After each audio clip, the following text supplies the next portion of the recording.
Zoom on news Marathi, प्रत्येक घरासाठी, घरातील प्रत्येकासाठी। नमस्कार, मी स्वप्नील। झूम ऑन न्यूज मध्ये आपल्या सर्वांचं स्वागत। बुलेटिनच्या सुरुवातीला एक नजर हेडलाईन्सवर।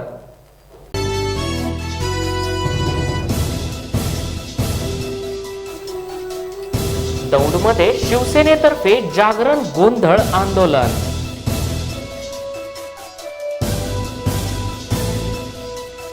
पिंपळाच्या पानावर साकारल्या सामाजिक संदेश देणाऱ्या कोरीव कलाकृती।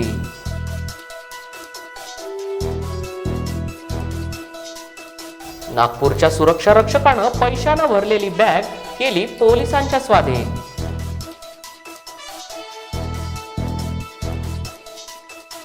ठाकरे सरकार जनतेचा विचार करतच नाही, प्रवीण दरेकर यांचं विधान।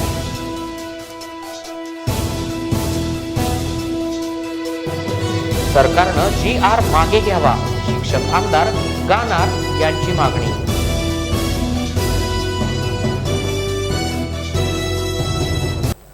आता पाहूयात सविस्तर बातम्या। दौंड शहरातील रस्त्यांची झालेली दुरावस्था, दूषित आणि कमी दाबानं पाणी पुरवठा, कचरा आणि घाणीचं वाढतं साम्राज्य, मोकाट जनावरे यांचा नागरिकांना होत असलेला त्रास आणि दौंड नगर परिषदेमधील ठेकेदारांचा मनमानी कारभार याला वाचा फोडण्यासाठी शिवसेनेचे दौंड विधानसभा नेते अनिल तात्या सोनावणे आणि संतोष भाऊ जगताप यांच्या नेतृत्वाखाली दौंड नगर परिषदेच्या समोर जागरण गोंधळ आंदोलन करण्यात आलं। यावेळी दौंड शहरातील चौकांमध्ये जागरण गोंधळ आंदोलनाची चर्चा पाहावयास मिळाली। दौंड शहरातील नागरिकांना रस्त्यामुळे झालेली दुरावस्था, यामुळे होत असलेला त्रास, महिला भगिनी, दूषित पाणी आणि कमी दाबानं होत असलेला पाणी पुरवठा यामुळे, तसेच अवेळी आणि होत असलेला पाणी पुरवठा, कचरा आणि घाणीचं वाढतं साम्राज्य यामुळे व्यापारी वर्ग, दौंड शहरातील नागरिक वैतागलेत। त्यात मोकाट जनावरांमुळे होत असलेल्या दुर्घटना याला वाचा फोडण्यासाठी आज झोपलेल्या नगर परिषद प्रशासनाला जाग करण्यासाठी मनमानी कारभार करणारे ठेकेदार यांच्या विरुद्ध जागरण गोंधळाचं आयोजन करण्यात आलं होतं। यावेळी अनिल तात्या सोनावणे म्हणाले की हे केवळ नगर परिषद प्रशासनाला इशारा आहे। लवकरच कामे झाली नाही तर शिवसेना स्टाईलनं ठेकेदार ठोको हे आंदोलन करण्यात येईल आणि शहरातील सर्व कचरा दौंड नगर परिषदेमध्ये आणून टाकला जाईल। या आंदोलनाला राष्ट्रवादीचे माननीय आमदार रमेश आप्पा थोरात तसेच जिल्हा परिषद सदस्य वीरधवल बाबा जगदाळे यांनी पाठिंबा दिला। यावेळी मुख्याधिकारी राशीनकर मॅडम यांना निवेदन देण्यात आलं। यावेळी नगरसेविका अनिताताई दळवी, हेमलताताई परदेशी, कैलाश शहा, नामदेव राहिंज, संदीप बारटक्के, शैलेश पिल्ले, रुपेश बंड, रोहन घोरपडे, विक्रम इंगवले, धनंजय ताठे, श्याम सोनोने, नवनाथ सोनोने, अमोल जगताप, अक्षय पवार, गणेश कुंभार, निखिल लंगोटे, अनिल घोडके, युवराज वाघमारे, इतर प्रमुख पदाधिकारी आणि कार्यकर्ते उपस्थित होते। Pawan Salve, zoom on news, Daund. वाकदच्या शंतनू देशमुख या युवकानं पिंपळाच्या पानावर महापुरुष, राजकीय नेते तथा विविध सामाजिक संदेश देणाऱ्या कलाकृती साकारून एक भन्नाट अशी कला जोपासली असून शंतनूची ही कला आता परराज्यात पोहोचल्यानं या कलेचं सर्वत्र कौतुक होत आहे। नेमकी पाहूयात काय आहे ही कला। हे आहे वाशिमच्या रिसोड तालुक्यातील वाकदच्या शंतनू देशमुख। अगदी बालपणापासून कलेची आवड असलेला शंतनू मुळात नृत्यकलेचा प्रशिक्षक, त्यातच त्याला चित्रकलेची देखील आवड असल्यानं तो महापुरुषांचे, राजकीय नेत्यांचे विविध सामाजिक संदेश देणारे चित्र रेखाटत होता। कला जोपासताना त्यानं चित्रकलेमध्ये काहीतरी वेगळं करायचं ठरवून सुरुवातीला पिंपळाच्या पानावर चित्र काढायला सुरुवात केली। यामध्ये बेटी बचाव, कोरोना, स्त्री भ्रूण हत्या, जनजागृतीपर संदेश देणाऱ्या कलाकृतींसह संत, महापुरुष, राजकीय नेत्यांच्या हुबेहूब सुबक अशा प्रतिकृती साकारल्या। या प्रतिकृती समाज माध्यमांवर एवढ्या मोठ्या प्रमाणात प्रसिद्धी झोतात आल्यामुळं त्या परराज्यातून सुद्धा भेटवस्तू म्हणून देण्यासाठी आपल्याला कोरीव छायाचित्राची मागणी होत असल्याचं सांगतोय। तर शंतनू याला बालपणापासून कलेची आवड असल्यानं नृत्यकला, छायाचित्र अशा विविध कलांमध्ये तरबेज असून त्याची कला आमच्या परिवाराची एक वेगळी ओळख निर्माण करून शंतनूची कला परराज्यात सुद्धा प्रसिद्ध होत असल्यानं ही बाब आमच्यासाठी अभिमानाचं असल्याचं शंतनूची आई सांगते। माझे नाव शंतनू संतोषराव देशमुख। मला लहानपणापासून कलेची आवड होती, डान्स, ड्रॉइंग। तर लीफ आर्ट हे विशेष काहीतरी मी करण्याचा प्रयत्न केला की लीफ आर्ट की लोकांपर्यंत काहीतरी विशेष काहीतरी पोहोचावं। तर मी सोशल मीडियावर माझी लिफाड टाकत गेलो, तर लिफाड ही एवढी व्हायरल झाली की लोकांपर्यंतही पोहोचली व माझी लिफाड कला ही परराज्यात पण पोहोचली. तर मग लोकांचा चांगला प्रतिसाद मिळत गेला. तर माझे स्वतःचे व्हिडिओ मी लिफाड म्हणजे इंस्टाग्राम, टिकटॉक अशा सोशल मीडियावर मी टाकत गेलो. लहानपणापासूनच कलाकार आहे आणि त्याला लहानपणापासून खूप आवड आहे. डान्स, चित्रकला आम्ही काही त्याला शिकवलं नाही, काही नाही. त्याची मनाचंच बुद्धी आहे आणि ती आता कला त्याची खूप फेमस झालेली आहे आणि बाहेर राज्यात पण गेलेली आहे. आणि बाहेर राज्यातून पण त्याला आता ऑर्डर येतात आणि प्रतिसाद मिळतो त्याला. त्याच्यामुळं आम्ही खूप आनंदी आणि समाधानी आहेत. नागपूरमधील एका खासगी सुरक्षा रक्षकानं 24 लाख रुपये भरून असलेली बॅग पोलिसांच्या स्वाधीन करून आपली सामाजिक बांधिलकी दाखवली. ती बॅग त्याला रस्त्यावर मिळाली होती. पोलिसांनी सुद्धा त्याच्या इमानदारीला सलाम करत त्याचा सत्कार केला आहे. रस्त्यावर सापडलेले 100 रुपये कोणी परत करत नाही. मात्र नागपुरातील एका खासगी सुरक्षा रक्षकानं रस्त्यावर सापडलेली तब्बल 24 लाखांची रोकड भरलेली बॅग पोलिसांच्या स्वाधीन करून एक नवा आदर्श घालून दिला आहे. युवराज सदाशिव चामट असं या प्रामाणिक सुरक्षा रक्षकाचं नाव आहे. त्यावेळी युवराज सोबत गणेश चतुरकर, शुभम संजय हरडे, सनी विजय येवले हे देखील गार्ड उपस्थित होते. मात्र बॅगेमध्ये काय असेल या भीतीनं कुणीही त्या बॅगेजवळ गेलं नाही. मात्र युवराज यांनी धाडस दाखवून बॅग उघडून बघितली तेव्हा ती बॅग नोटांच्या बंडलांनी भरलेली होती. त्यानंतर युवराज यांनी क्षणाचाही विचार न करता थेट सीताबर्डी पोलीस ठाणं गाठून ही बॅग पोलिसांच्या स्वाधीन केली. ही घटना नागपूर शहरातील मुंजे चौकात घडली आहे. आज पोलीस उपायुक्त विनीता साहू यांच्या हस्ते युवराज यांच्यासह अन्य तिघांचा सत्कार करत त्यांच्या कर्तृत्वाचा सत्कार केलाय. युवराज हा सामान्य सुरक्षा रक्षक आहे, मात्र त्यानं केलेल्या कामाचं पोलिसांनी कौतुक केलं, त्याचा सत्कारही केला. त्यामुळे त्याने सुद्धा पोलिसांचे आभार मानलेत. आजच्या धावपळीच्या युगात कोणाचं भान कोणाला नसतं, मात्र अशातही माणुसकी आणि इमानदारी जपत आपलं कर्तव्य पार पाडणाऱ्या या सुरक्षा रक्षकाचं सर्वत्र कौतुक होत आहे. 4 ते 4:30चा वेळ होता तो. महाराष्ट्र बँक बर्डी. तर आमचं काम संपलेलं होतं लोडिंगचं. त्याच्यानंतर मी ATMच्या बाहेर आलो आणि थोडं सामोरं गेलो असता तिथे बॅग पडलेली दिसली रस्त्यावर हिरव्या रंगाची आणि त्याला चेन लागलेली होती. कोणी उचलायला तयार नव्हतं.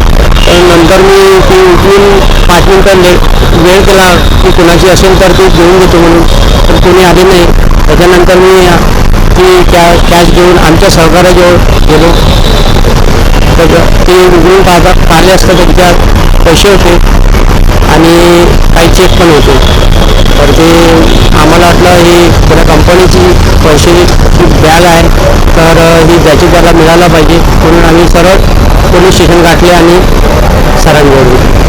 काय पाहिलं होता तुमचा भाऊ पत्रिकांना कधी होता बॉन होता काय होता काय सर सुरक्षा गार्ड इस बारे में यानी सुरक्षा करना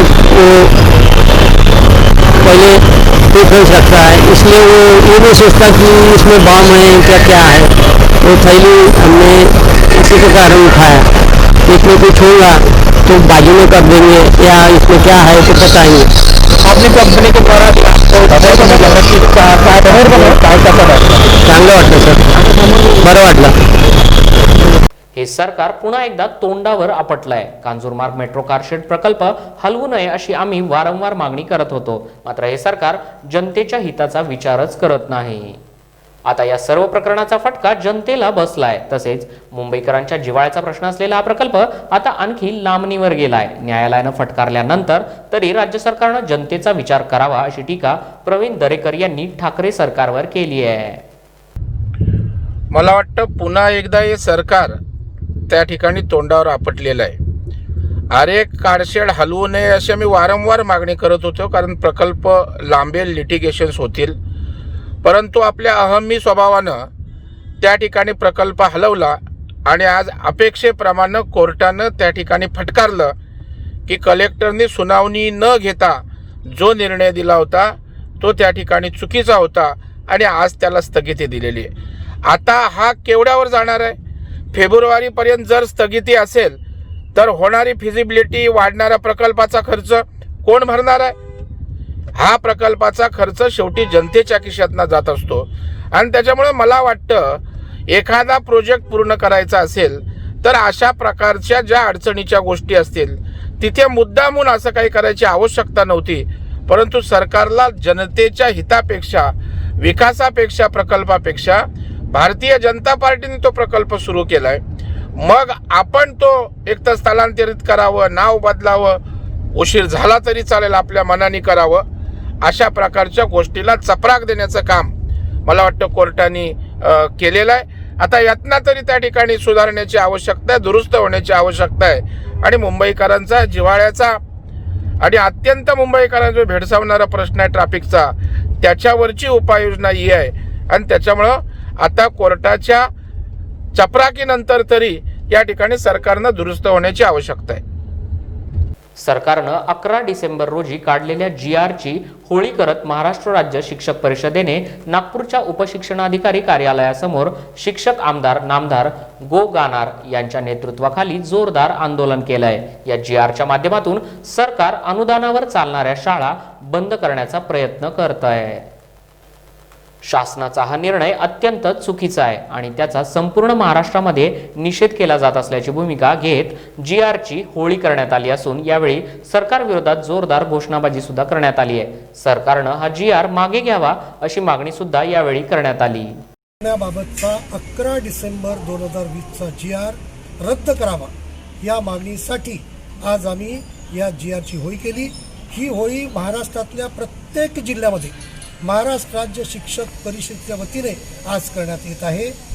सरकारचा निषेध करणं आणि ज्या शाळा सार्वत्रिकरण शिक्षणाच्या अनुषंगाने शासनाच्या अनुदानावर चालतात त्या बंद करण्याच्या षडयंत्राचा हा भाग आहे. या GRचं शीर्षक आणि GRमधल्या तरतुदी जर वाचल्या तर आपल्या लक्षात येईल की शासनाचं, सरकारचं डोकं ठिकाणावर आहे का असा प्रश्न आपल्याला पडेल. विषय आहे, शीर्षक आहे, आकृतीबंद घोषित करणं शिक्षकेतर कर्मचाऱ्यांसंदर्भात आणि तरतूद आहे शिक्षकेतर कर्मचारी चतुर्थ श्रेणीची पदं वेबगत करणं. आता आकृतीबंद आणि वेबगत याच्यामधला फरक जर शासनाला आणि प्रामुख्याने शिक्षण मंत्र्याला, शिक्षण सचिवाला समजत नसेल तर लोकमान्य टिळक म्हणतात त्याप्रमाणे या सरकारचं डोकं ठिकाणावर आहे का असा प्रश्न. शिक्षकेतर कर्मचारी, चतुर्थ श्रेणी कर्मचारी हे प्रशासनासाठी, शिक्षण कार्यवाहीसाठी, कार्यासाठी आवश्यक आहे. त्यातून विद्यार्थ्यांच्या, शिक्षक कर्मचाऱ्यांना सोयी ज्या देतो आपण त्यात त्यांचा सहभाग असतो, प्रशासनात तर मोठा सहभाग असतो. त्यामुळे ही पदे अत्यावश्यक आहे. ती वेबगत करू नये, ती नेहमीप्रमाणे असलेल्या कायदेशीर तरतुदीनुसार MEPS ॲक्ट रूल्स आणि संहिता यानुसार कायम ठेवली पाहिजे, याकरता हे आंदोलन. 2024 मध्ये हिंदवी स्वराज्याचे संस्थापक छत्रपती शिवाजी महाराज यांच्या राज्याभिषेकाला 350 वर्ष पूर्ण होत आहेत. त्या अनुषंगानं किल्ले रायगडावर 350वा वर्धापन दिन अत्यंत उत्साहात साजरा होणार आहे. या कार्यक्रमाला भारतभरातून किमान 2 लाख अमराठी शिवभक्त यावेत यासाठी प्रयत्न सुरू आहेत. हा सोहळा छत्रपती घराण्याचे 13वे वंशज छत्रपती उदयनराजे भोसले यांच्या नेतृत्वाखाली आणि राष्ट्रपती, पंतप्रधान आणि सर्व राज्याचे मुख्यमंत्री उपस्थितीत पार पाडणार आहे. या कार्यक्रमाच्या नियोजनासाठी आज साताऱ्यामध्ये डॉक्टर संदीप महिंद यांनी छत्रपती उदयनराजे भोसले यांची भेट घेऊन चर्चा केली आहे. कालच वंदनीय राजमाता कल्पना राजेजी यांच्या उपस्थितीमध्ये हिंदुस्थानचे 3रे छत्रपती शाहू महाराजांच्या समाधीचं पुष्पार्पण झालं आणि ती जीर्णोद्धारित समाधी एका नव्या रूपामध्ये, भव्य रूपामध्ये आपल्यासमोर प्रकट झाली. त्यावेळेला आशीर्वाद देताना आईसाहेबांनी आपल्यासमोर एक भावना व्यक्त केली होती. ती म्हणजे आज शाहू छत्रपतींच्या समाधीचं लोकार्पण हा एक शुभ संकेत आहे आणि या शुभ संकेताच्या बळावर संपूर्ण भारतभर शिवछत्रपती, शंभू छत्रपतींच्या आचार, विचार, संस्काराचा जागर निश्चितपणे होणार आहे. आईसाहेबांनी काल आशीर्वादरूपी आज्ञा करावी आणि नेमका आजच महाराज साहेबांची भेट होऊन एका नवीन पण अत्यंत महत्त्वाच्या संकल्पाची मुहूर्तमेढ रोवली जाते ती म्हणजे 2024 सालामध्ये हिंदवी स्वराज्याचे संस्थापक छत्रपती शिवाजी महाराजांच्या राज्याभिषेकाला 350 वर्षे पूर्ण होत आहेत. 350 वर्षाची गुलामगिरीची काळीकुट्ट मध्यरात्र फेकून देऊन ज्या एका महापुरुषाच्या अनथक 50 वर्षाच्या प्रयत्नानंतर संपूर्ण हिंदुस्थानाला स्वातंत्र्य म्हणजे काय, स्वाभिमान म्हणजे काय, सत्व तत्व महत्त्व म्हणजे काय याची ओळख झाली, तो दिवस फक्त सह्याद्री किंवा महाराष्ट्रापुरता मर्यादित राहू शकत नाही. उलट तो आपल्या देशाचा, भारताचा, पूर्वाश्रमीच्या हिंदुस्थानचा स्वातंत्र्याचा 350वा वर्धापन दिन आहे. कारण शिवाजी महाराजांचा राज्याभिषेक ज्येष्ठ शुद्ध त्रयोदशी हा हिंदुस्थानचा पहिला स्वातंत्र्य दिन आहे. त्या अनुषंगानं 2024मध्ये म्हणजे श्री राज्याभिषेक शक 350 ज्येष्ठ शुद्ध त्रयोदशी या दिवशी दिनांकानं 20 जून 2024 याच दिवशी दुर्गेश्वर शक्ती पंढरी रायगडावर शिवछत्रपतींच्या राज्याभिषेकाचा नवे हिंदुस्थानच्या पहिल्या स्वातंत्र्य दिनाचा 350वा वर्धापन दिन अत्यंत उत्साहात आणि जल्लोषात साजरा होणार आहे. या कार्यक्रमाला भारतभरातून आज येतो हिमाचल, कन्याकुमारी ते काश्मीर, द्वारका ते वॉलांग अरुणाचल प्रदेश, संपूर्ण भारतवर्षातनं किमान 2 लाख अमराठी भाषिक शिवभक्त यावेत यासाठी प्रयत्न चालू आहे. जे रायगडापर्यंत पोहोचू शकणार नाहीत ते आपापल्या गावामध्ये संपूर्ण देशभरामध्ये या उत्सवाचं जागरण अत्यंत श्रद्धेनं, भक्तिभावानं आणि उत्साहानं करणार आहे. महाराष्ट्रातल्या प्रत्येक दुर्गावर त्या दिवशी भगवा जरी पटका 350 वर्षापूर्वीची अनुभूती परत एकदा आपल्यासमोर आणून मोठ्या डौलाने आणि गौरवाने फडकेल. हा सगळा कार्यक्रम हिंदवी स्वराज्याचे शिवछत्रपतींच्या 13व्या गादीचे वंशज वंदनीय महाराज साहेबांच्या नेतृत्वाखाली व्हायचा आहे.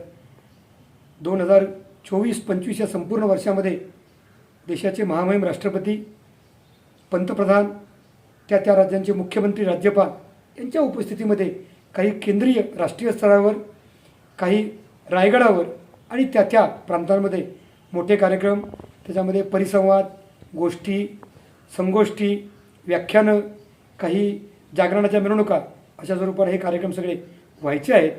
त्याचे नांदी आईसाहेबांनी आज्ञा केल्याप्रमाणे, त्या शुभसंकेताप्रमाणे आजच्या दिवशीच राजधानी साताऱ्यामध्ये आपल्यासमोर येते.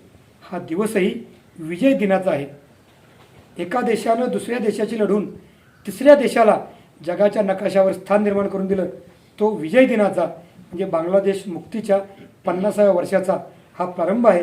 हे सगळेच योग अत्यंत पुण्यभूमीमध्ये जुळून आलेले आहेत. आपण सगळेजण आदरणीय महाराज साहेबांच्या आज्ञेनं या सगळ्याचे अनुगामी पथिक होऊया. गेल्या 10 महिन्यांपासून कोविड-19 अर्थात कोरोना नावाची भीती प्रत्येकाच्या मनात आहे. मात्र आता कोरोनावर लस येणार असल्यानं प्रत्येकाला या लशीची आतुरता आहे. त्यामुळे ज्यावेळी प्रत्यक्षात लस उपलब्ध होईल त्यावेळी त्याचं नियोजन कसं केलं जाणार या संदर्भात देखील शासन आणि प्रशासनाकडून तयारी केली जाते. या संदर्भात नागरी टास्क फोर्स समितीच्या बैठक बोलवण्यात आली होती, ज्यामध्ये नागपूर महानगरपालिकेचे आयुक्त राधाकृष्णन बी यांनी तयारीचा आढावा घेतला. लसीकरणासंदर्भात केंद्र सरकारच्या मार्गदर्शक सूचना जारी झाल्यात.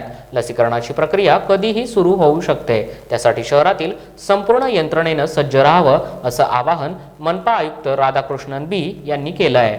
कोविडच्या काळात आरोग्य विभागाचे अधिकारी, कर्मचारी यांनी उत्कृष्ट काम केलंय. त्यानंतरचा टप्पा म्हणजे लसीकरणाचा आहे. ही जबाबदारी देखील त्यांनाच पार पाडायची आहे. शासनाच्या मार्गदर्शक सूचनेनुसार लसीकरणाच्या पहिल्या टप्प्यात आरोग्य कर्मचारी, दुसऱ्या टप्प्यात फ्रंटलाईन वॉरियर्स यांचं लसीकरण करण्यात येणार आहे. त्यामुळं या दोन्हींचा डाटाबेस तातडीनं तयार करावा अशा सूचना त्यांनी संबंधित विभागांना दिल्या आहेत. एवढंच नाही तर झोन निहाय खासगी रुग्णालयाकडून देखील तातडीनं माहिती मागवावी असे निर्देश त्यांनी दिले आहेत. लसीकरणासाठी शासनाच्या निर्देशानुसार आवश्यक असलेल्या लसीकरण केंद्रांची माहिती, त्याची चाचपणी, आवश्यक असलेल्या सोयी, आवश्यक असलेली कोल्ड चेन याबाबतचे अहवाल आठवडाभरामध्ये तयार करण्याचे निर्देश देखील संबंधित अधिकाऱ्यांना दिले आहेत. कोरोना लॉकडाऊनच्या काळात अहोरात्र परिश्रम करून महावितरणच्या अधिकारी आणि कर्मचाऱ्यांनी विद्युत पुरवठा अखंडितपणे सुरू ठेवून एक चांगली सुविधा सर्व विद्युत ग्राहकांना दिली आहे।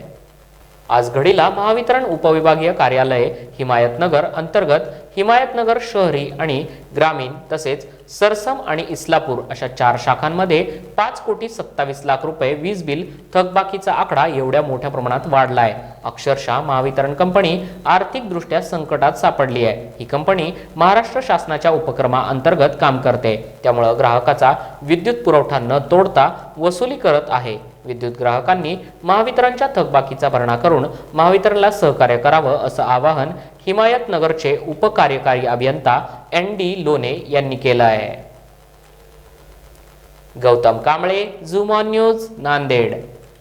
मुंबईच्या विकास कामांमध्ये भाजप अडथळा आणण्याचं काम करत आहे। मेट्रो कारशेड कांजूर मार्ग येथील जमीन राज्य सरकारची असताना सुद्धा भाजपकडून वारंवार ही जागा केंद्राची असल्याचं बोललं जात होतं। पडलेलं सरकार असताना केंद्र सरकारमधील मंत्री उज्ज्वल यांनी ही जागा महाराष्ट्र सरकारला देण्यात यावी असं पत्र लिहिलं होतं। मात्र त्यानंतर ठाकरे सरकार आल्यानंतर केंद्र सरकारनं आपली भूमिका बदलली। मुंबईचा विकास व्हावा असं भाजप सरकारला वाटत नाही, त्यामुळं अशा प्रकारचे अडथळे निर्माण करण्यासाठी केंद्र सरकार तथा स्थानिक भाजप नेत्यांकडून प्रयत्न करण्यात येत असल्याचा आरोप काँग्रेसचे प्रवक्ते सचिन सावंत यांनी केला आहे। भारतीय जनता पार्टी महाराष्ट्र के विकास में अड़ंगा डालने का काम कर रही है। निश्चित तौर पर महाराष्ट्र विकास आघाड़ी सरकार के माध्यम से जो काम हो रहे हैं ये इनको अच्छे नहीं लग रहे हैं। जहां तक बात है कि जून महीने में केंद्र सरकार की तरफ से नमक विभाग को एक पत्र लिखा गया था, पीयूष गोयल जी ने स्वयं लिखा था और कहा था कि ये जो जगह है कांजूर मार्ग की ये राज्य सरकार को दी जाए। अचानक न्यायालय में नमक विभाग जाता है और कहता है कि विकास काम को रोका जाए।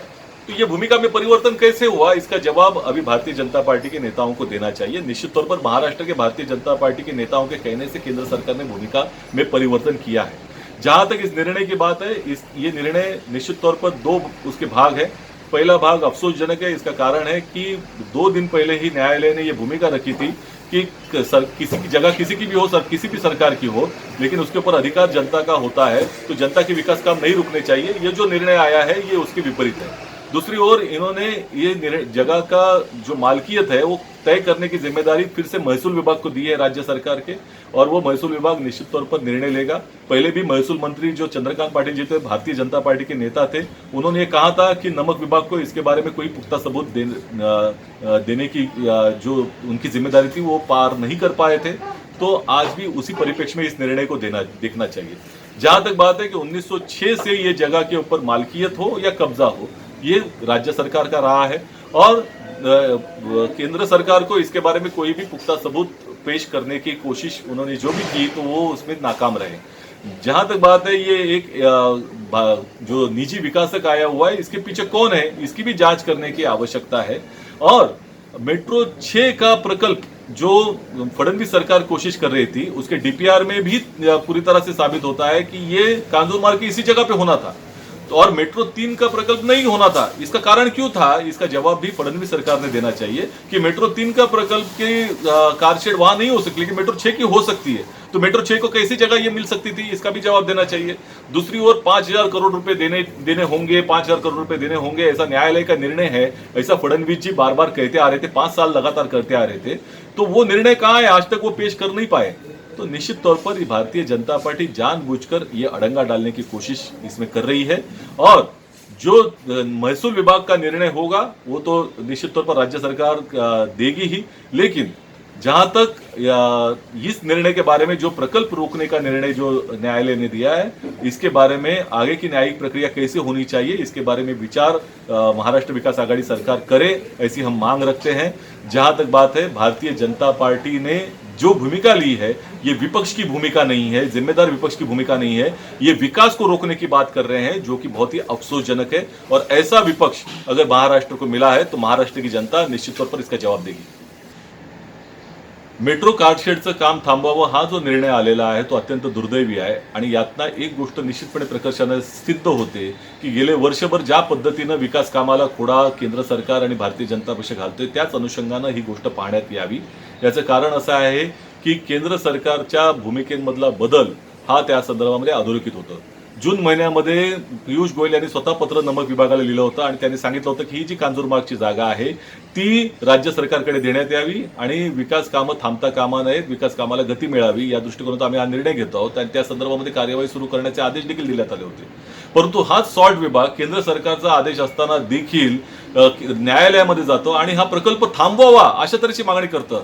आमचा अधिकार आहे हे सांगायच्या प्रयत्नापेक्षा प्रकल्प थांबवला पाहिजे याकडे त्यांचं लक्ष असतं.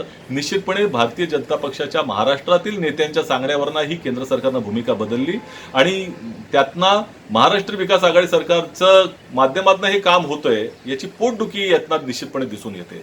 सगळ्यात महत्त्वाचं म्हणजे 1906 पासून या जागेवरती महाराष्ट्र सरकारचंच टायटल आहे, महाराष्ट्र सरकारचाच कब्जा आहे. केंद्रीय सॉल्ट विभागाला कधीही याचा कब्जा किंवा त्या संदर्भातलं टायटल सांगता आलेलं नव्हतं.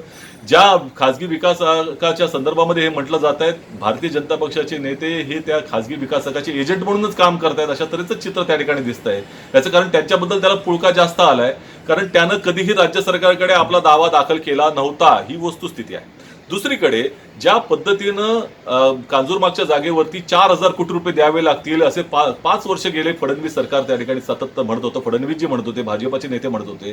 कुठल्याही हायकोर्टाचा दावा त्या संदर्भामध्ये किंवा आदेश त्यांना दाखवता आलेला नाही. आज जी सुनावणी झाली त्यामध्ये ही 5,000 कोटीचा कुठेही उल्लेख नाही. तो का नाही याचं उत्तर आता फडणवीस साहेबांनी दिलं पाहिजे. दुसरीकडे मेट्रो 6च्या संदर्भामध्ये जो कारशेडचा जो काही त्या ठिकाणी बांधकाम होणार होतं ते याच कांजूरमार्गच्या जागेवर होणार होतं. मेट्रो 6चे कारशेडचा जो DPR आहे त्यामध्ये ते पूर्णपणे उल्लेखित आहे. मग जर मेट्रो 3चे कारशेड ही कांजूरमार्गला होऊ शकत नाही असं फडणवीस म्हणतात तर मेट्रो 6ची कशी झाली असती याचं उत्तर त्यांनी दिलं पाहिजे. त्यामुळे हे जाणीवपूर्वक दिशाभूल करण्याचं काम हे सातत्यानं भारतीय जनता पक्ष करतंय. जो निर्णय आलेला आहे त्याकरता केंद्र सरकार त्या ठिकाणी कारणीभूत आहे. त्याच्या या दाव्यामुळेच अशा तऱ्हेची परिस्थिती आलेली आहे. निश्चितपणे न्यायालयीन लढा जो आहे तो राज्य सरकार देईल आणि महसूल विभागाचा निर्णय तर येईलच, परंतु हा जो निर्णय काम थांबवण्याचा आलाय त्याला देखील मला असं वाटतं की राज्य सरकारनं याचा विचार करून पुढचं पाऊल त्या ठिकाणी न्यायालयीन जी प्रक्रिया आहे त्या संदर्भामध्ये स्पष्ट करावं ही आमची त्या ठिकाणी मागणी राहील. भाजपचे नेते रावसाहेब दानवे यांच्या वक्तव्याचं समर्थन करता येत नाही. मात्र पंजाबमधील शेतकऱ्यांचं आंदोलन भ्रमावर आधारित आहे अशी टीका भाजपचे नेते डॉक्टर अनिल बोंडे यांनी केली आहे. शेतकऱ्यांच्या आंदोलनाला खलिस्तानवादी कॅनडाच्या नेत्यांनी पाठिंबा दिलाय. तुकडे तुकडे गँग करणारे सहभागी झालेत. उमर खालिद यांच्यासारख्यांचे पोस्टर झळकलेत. काँग्रेस आणि कम्युनिस्ट पक्षांनी शेतकऱ्यांच्या खांद्यावर बंदूक ठेवली आहे. अराजकता निर्माण करण्याचा प्रयत्न केला जातोय. त्यामुळं सामान्य माणसाच्या मनात संशय निर्माण झाला आहे. उच्च न्यायालयानं कांजूरमार्ग येथील मेट्रो कारशेड संदर्भात दिलेल्या निर्णयाबाबत मंत्री अनिल परब यांनी आपली प्रतिक्रिया दिली आहे. उच्च न्यायालयानं कांजूरमार्ग येथील मेट्रो कारशेड संदर्भात काय निर्णय दिलाय याबाबतची संपूर्ण माहिती घेऊन आम्ही आपली बाजू मांडू आणि भाजपला काय उत्तर द्यायचंय या संदर्भात त्यानंतर आम्ही बोलू अशी प्रतिक्रिया राज्याचे परिवहन मंत्री अनिल परब यांनी दिली आहे. चोपडा तालुक्यातील एप्रिल ते डिसेंबर 2020 मध्ये मुदत संपणाऱ्या 52 ग्रामपंचायतींचे निवडणूक कार्यक्रम जाहीर झाले आहेत. त्या कामांसाठी 28 निवडणूक निर्णय अधिकारी, 28 सहाय्यक निवडणूक निर्णय अधिकाऱ्यांची नेमणूक करण्यात आली असल्याचं तहसीलदार छगन वाघ यांनी सांगितलं आहे. बुलेटिनच्या शेवटी पुन्हा एकदा एक नजर हेडलाईन्सवर.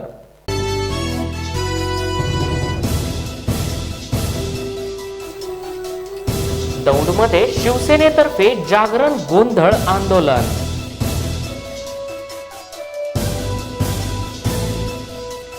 पिंपळाच्या पानावर साकारल्या सामाजिक संदेश देणाऱ्या कोरीव कलाकृती.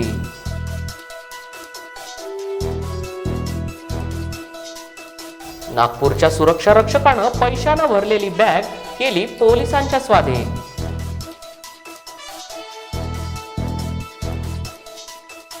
ठाकरे सरकार जनतेचा विचार करतच नाही, प्रवीण दरेकर यांचं विधान.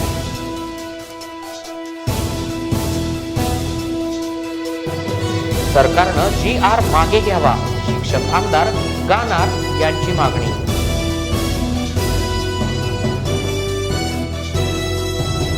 या होत्या दिवसभराच्या सविस्तर बातम्या. पुन्हा भेटूया पुढील बातमीपत्रात. तोपर्यंत पाहत राहा zoom on news. Zoom on news Marathi, प्रत्येक घरासाठी, घरातील प्रत्येकासाठी.